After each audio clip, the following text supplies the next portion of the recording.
सभी पार्टियों ने लगभग प्रदर्शन कर लिया है, अब तक तो माफ़ी मांगी नहीं है। तो मैं भी इस बात को समझता था, मैंने तय किया अपनी पार्टी संगठन के लोगों के साथ बैठ के कि इस बार इसका परमानेंट सोल्यूशन ढूंढना है। जिस सत्ता के नशे में भारतीय जनता पार्टी के लोग इस देश के संविधान को और महापुरुषों को अपमानित करने का काम कर रहे हैं, वो सभी महापुरुष जिन्होंने इस संविधान के निर्माण में योगदान दिया और उनमें जो हमारे गुरु भी हैं बाबा साहब अम्बेडकर, उनका अपमान करने वालों को हम इस बार बहुत मजबूत सबक सिखाने के लिए तैयारी कर रहे हैं। सर, जिस तरह से इस अपमान पर सभी विपक्षी दल जो है वो बोल रहे हैं और बीएसपी का भी एक विरोध प्रदर्शन 24 को हुआ, भीम आर्मी अब तक खामोश क्यों है? आप अगर ध्यान से देखेंगे तो हर जिले में भीम आर्मी अपना काम कर रही है। आज़ाद समाज पार्टी उस तरह से सामने से पार्टिसिपेट नहीं कर रही, क्योंकि मैंने अभी कई पार्टियों का वो देखा, समय और बहुत सारी चीज़ें लगी लेकिन रिजल्ट जुगा तू रहा।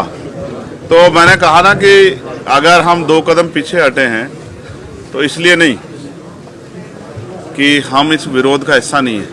पार्लियामेंट में भी सबसे पहले ये विरोध हम लोगों ने शुरू किया, लेकिन हम लोग पीछे इसलिए हटे हैं कि हम इसकी बड़ी तैयारी करेंगे, और चाहे दिल्ली में या जिस भी तरह से पार्टी की जो स्ट्रेटजी होगी, ऐसा मजबूत जो है विरोध दर्ज कराएंगे कि सरकार के पैर उठे।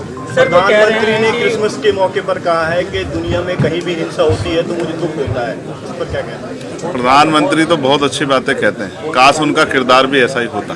सर, अमित शाह जी ने बात जिस तरह के हालात हैं इस देश में आज, जिस तरह का जुल्म हो रहा है, जिस तरह से इंस्टीट्यूशन को कुचला जा रहा है, जिस तरह से राइट्स जो है उनका वायलेशन हो रहा है, जिस तरह से, और मुझे आज यहाँ बैठ के कहने में कोई हर्ज नहीं है, जिस तरह से लोगों में भय का माहौल बन गया है, ये हम लोगों के ऊपर भी एक सवालिया निशान है कि हम लोग, हमारा विरोध, हमारा संरक्षण उनमें हिम्मत क्यों नहीं पैदा कर पा रहा। हम अपनी इस कमी को दूर करेंगे और आने वाले कल में एक मजबूत आवाज़ जिस तरह पार्लियामेंट में, उस तरह सड़कों पर भी लाने का काम करेंगे कि सरकारें तानाशाह ना हो, सरकारों के दिमाग खराब ना हो। सर, अमित शाह जी बाद में कह रहे हैं कि वो सपने में भी बाबा साहब का अपमान नहीं कर सकते। अच्छी बात है, होना चाहिए, करना भी नहीं चाहिए, लेकिन जो हो गया उस पर अपना खेद भी प्रकट करना चाहिए। विपक्ष के लोग मुद्दा बना रहे हैं। अब ठीक है, अमित शाह जी जो कह रहे हैं वो जानते होंगे, वो उनके दिल में है, जो जबान पे आ गया है या वाकई में वो सम्मान करते हैं, ये तो आप और मैं बेहतर जानते हैं। इसके लिए उनकी हिस्ट्री पढ़ने की जरूरत है,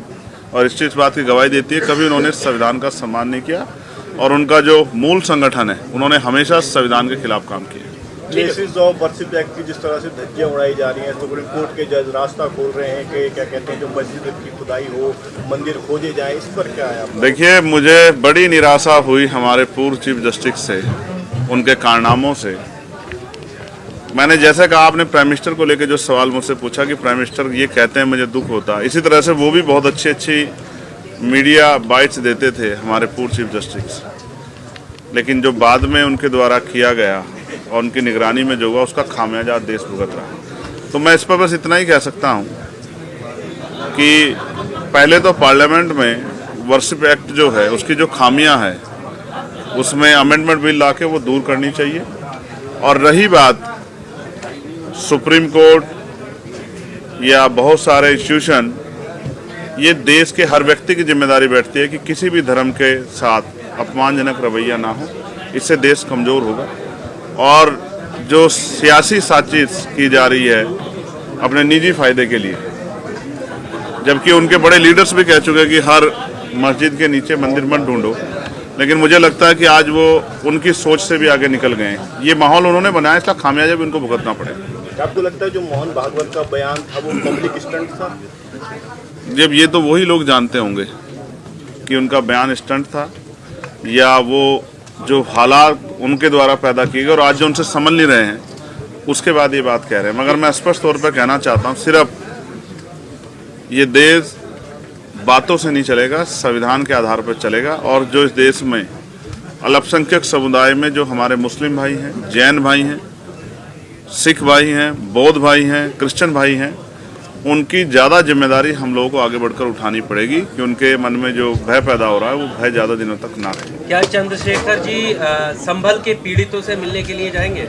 मैंने कल ही इस बात को कहा, मैं बिजनौर में था, कि मैं लगातार परमिशन के लिए अप्लाई कर रहा हूं और वहां का प्रशासन डिनाई कर रहा है।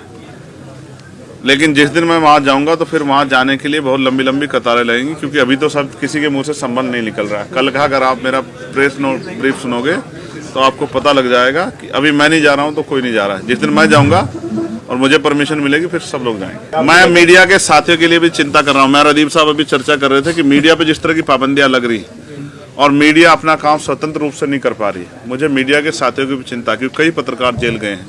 हमारे मीडिया के साथी भी सरकार पर सवाल करते हुए थोड़ा सा घबराते हैं। लेकिन आप तो अच्छे शानदार पत्रकार हो, आपने तो बहुत सारे सवाल पूछे। तो आप ये समझो कि सरकारें जनता के लिए हैं, जनता सरकारों के चारा बनने के लिए नहीं है। सरकार के हिसाब से देश नहीं चलेगा, देश संविधान के हिसाब चलेगा। और जिनको गलतफहमी है उनके घमंड भी जनता आने वाले समय में तोड़ देगी। संभल में जो पुलिस की कार्रवाई है उसको किस तरीके से देख रहे हैं आप? मैंने कह रहे हैं कि निष्पक्ष कार्य होगा, पत्थरबाजों को बख्शा नहीं जाएगा। वो जो 80-20 की बात करते हैं वही, जिनके एजेंडे में 20% लोग हैं ही नहीं, उनसे क्या उम्मीद कर सकते हो आप? उनकी कथनी करनी में फर्क है, इसीलिए जनता का भरोसा उनके प्रति कम है। और वो लोकसभा में जनता ने वोट की चोट से सबक भी सिखाया और अहंकार में 400 पार तो नहीं में 240 पे रुक गए। स्वर्ग का रास्ता है तो किसी भी चीज को कहीं पर भी जाने के लिए उसका एक प्रॉपर एड्रेस होता है। स्वर्ग का कोई एड्रेस है, प्रॉपर चीजें हैं वहाँ पर जाने के लिए। अमित शाह तो हमसे मिलेगा, आके यहीं पर मिलेगा। अमित शाह इतना बड़ा नहीं है कि हम उससे जाके मिले, वो आएगा तभी तो उसने सारी इन चीजों को लगा दिया, रेस्ट्रिक्शन लगा दिया। वो खुद डरा पड़ा है। अरे वो संसद में बोलता है, वहाँ पे चुपचाप से मूर्ति हटाता है। हिम्मत है तो बाहर आना, चौड़े में आ, तब तुझे बताते हैं कि अम्बेडकर वादी क्या है। तू चुपचाप करे जा वहाँ पर। नहीं, धमकी क्या है इसमें? धमकी है, वो कुछ भी बोले जाए, वो कुछ भी करे जाए, उसकी छूट है। हम पब्लिक बनाया किसने? अमित शाह को, मोदी को बनाया किसने? हम लोग लाए, हम लोग लाए। वोट किससे? वोट किससे? वोट हम लोगों से, हमारी एक एक वोट से। वोट का अधिकार किसने दिया? संविधान किसने लिखा? बाबा साहब ने। तो वो भूल रहे हैं क्या? भूल रहे हैं? नहीं, हम बोलते हैं आपके पूर्वजों को, किसी को बोलते हैं आप राम के अनुयायी हैं, आप राम को मानने वाले हैं, हम बाबा साहब को मानने वाले हैं, तो आप क्यों मतभेद इसको कर रहे हैं? प्रतिमा हटा दिया, प्रतिमा तो वो उसने कमरे में जाके हटाई ना, वहाँ पर हटाई ना, चुपचाप ऐलान करके हटाई। कोई भी चीज हटाने से पहले अगर आप संविधान में लिखा गया है कोई भी परमिशन, अभी परमिशन के लिए हम गए, उन्होंने कहा 10 दिन का इमरजेंसी लगी। इमरजेंसी के लिए आप एम्बुलेंस लाते हैं, रेड लाइट पर क्रॉस करते हैं ना, कोई पेनल्टी डालते हैं? नहीं डालते। अरे पहले पढ़ लिख लो, स्कूलों में चले जाओ, मंदिरों की जगह स्कूलों में चले जाओ तो कुछ दिमाग आ जाएगा। आपको बोलने से पहले कुछ परेशानी नहीं होगी, फिर माफी मांगेंगे, इस्तीफा भी देंगे। और नहीं तो 2 अप्रैल याद नहीं है उनको क्या? वही चीज दोबारा आ जाएगी, 2 अप्रैल से ज्यादा आएगी। कि है ना, इतना नाम अगर भगवान का लेते तो स्वर्ग की यात्रा हो जाती या स्वर्ग का आप जीवन जी लेते। तो मुझे ये बताइए कि ये जो दलित, पिछड़े, शोषित और महिलाएं, जो उनका जीवन जो नरकीय था, जब बाबा साहब के संविधान ने उन्होंने कानून के द्वारा जो जीवन दिया, जो आज हम यहाँ खड़े हैं, तो कहीं ना कहीं ये संविधान की देन है ना। तो हमें तो जो सम्मानीय जीवन स्वाभिमान के साथ मिल रहा है वो कहीं ना कहीं बाबा साहब की देन है ना। तो हमारी तो यही स्वर्ग है। तो फिर किस आधार पर ये कह रहे हैं कि भगवान का नाम, मतलब बाबा साहब का नाम लेने से थोड़ी ना तुम्हें वो मिलेगा स्वर्ग? मतलब इस तरीके के कहना चाह रहे हैं वो।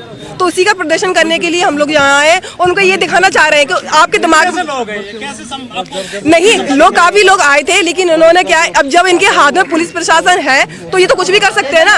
इसी चीज का तो होना है ना कि लोकतांत्रिक व्यवस्था के अंदर लोगों को प्रदर्शन नहीं करने दिया जा रहा है। ये वो दिखावा, वो हाथी के दांत दिखाने के कुछ और खाने कुछ होते हैं ना। तो यही प्रवृत्ति है इनकी, दिमाग के अंदर इनका यही चल रहा है। ये सिर्फ है ना, काउंटडाउन शुरू हो गया है सर, काउंटडाउन उनका शुरू हो गया है, काउंटडाउन उनका शुरू हो गया है। इसलिए 26 नवंबर को उन्होंने 26 नवंबर का बनाकर तो उन्होंने ये दिखा दिया कि हम भी बाबा साहब को मानने वाले हैं। देखिए, अगर आप पढ़े लिखे हैं तो मुझे आप एक बात बताइए, अगर